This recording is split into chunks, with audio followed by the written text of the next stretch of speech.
Здравейте! Ето един Тигуан 2013 година, двойката FSI.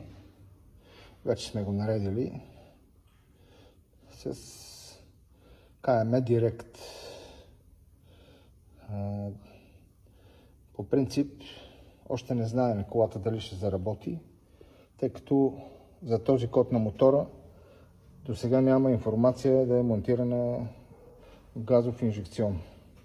Така че след малко ще започнем настройките и ще видим дали колата ще може да върви добре на газ.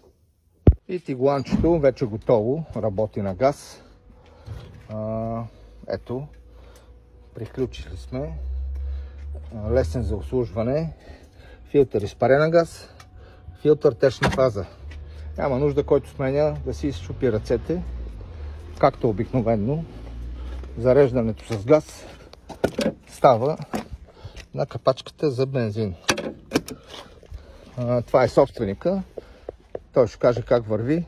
Без разлика. Без разлика. Ето, човека е доволен.